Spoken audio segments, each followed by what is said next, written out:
Welcome to Usual Suspects. It's Sunday. Gary Jordan is not here. He's at Disneyland, I think. Welcome to the show.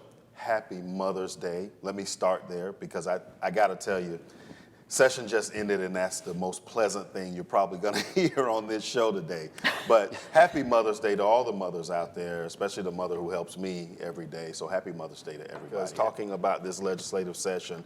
And before the show, we were trying to figure out what we talk about and how we talk about it because so much happened. Yeah. And I think, though, and if you're a right-wing Republican, you might not want to watch this show because while you've been celebrating all week, we are going to talk factually about what really happened and probably what it means for the state. So, guys, we only got another minute here, but how do we organize this discussion? I mean, there was at least 5 things I can think about that probably would not have happened in a normal year where there was a balance of power or a balance of thoughtful governance, right? You know, Sean, they say they have their after session. There's a lot of winners and losers. Did the governor win? Did the House or Senate president win? I think the conservatives won this session. The Republican Party, Republicans, you said right wing, the conservative agenda won this session. Absolutely, and I know you want to, before we break.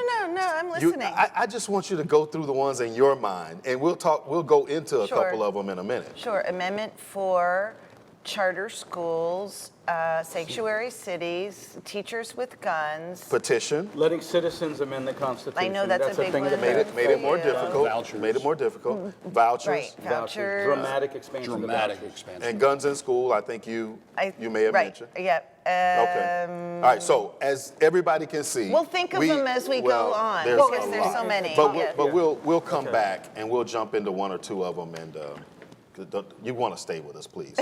I think we have to start with Amendment 4 because it probably set the stage for what we saw.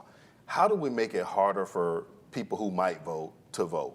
People who may not vote for us to not be able to vote. I like we're starting at Amendment 4 because it's symbolic of what's going on. The voters amend the Florida Constitution, and then the legislature says, we don't like that. We don't even like you. See, you're changing the subject. Yeah, he wants to go back to petition. I know he does. But hang on a second. But it's a great Amendment point. 1, Amendment 3, Amendment 4 But it's a great point because the way Amendment 4 got here, they've also made sure that doesn't happen as easily anymore. So we will get back to the petition. No, I wasn't even going there. They don't like it, so say, they've made it impossible for people to go register to vote. I think it's really important to point out that, how did we get here?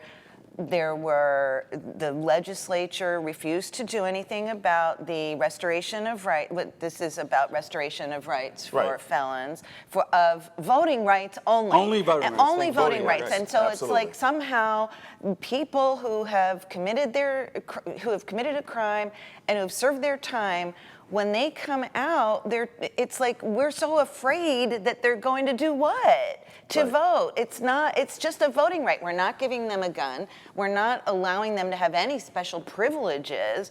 And almost every other state in the nation does this. What the legislature is doing now is requiring them to pay all financial obligations, including fines and fees.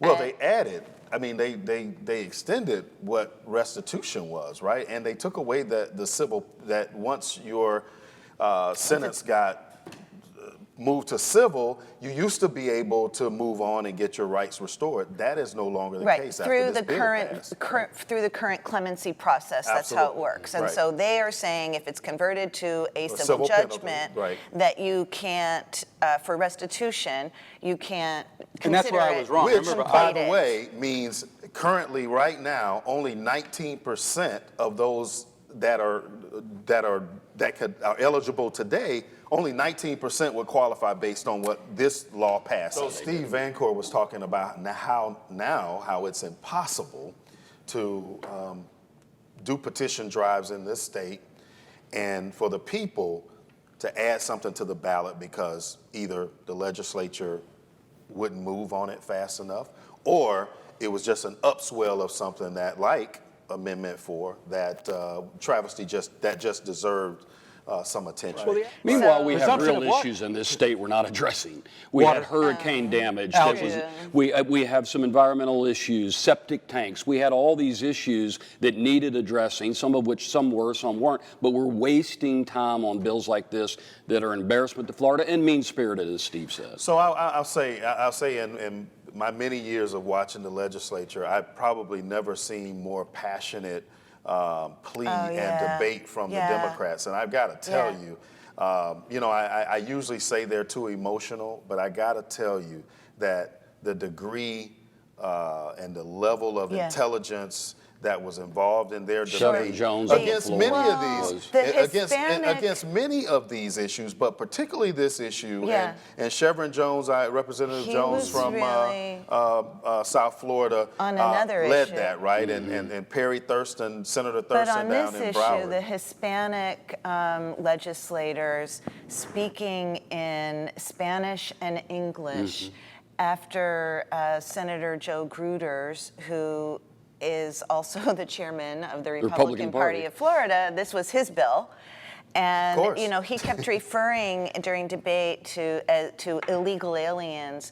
And, you know, Senator Victor Torres said, you know, we are not aliens. Right. We are human beings. This week in particular, we're dealing with a couple more guns in school. Yes. And this kids is for dying. And the legislature just passed another bill to allow more guns in school. So instead of arming our teachers with the tools to teach, we're arming them with guns. Well, Sean, and there's other more ways. Guns, Scriven, more guns. When we have a problem of guns anyway, does more guns solve the issue? No, it doesn't. There's ways that we could have hardened these schools. They're you know, with single entries, you can put more officers in the schools. They had already done the Guardian. They had done this. There were other ways to solve this. Once again, red meat. Conservative Republican agenda. I just don't understand why we look at, we're one of the countries that have more of this than any other country. The countries that have less tend to have gun laws that don't allow them to do this. And we don't have to create a situation for this not to happen. We can use examples. They're all over the place.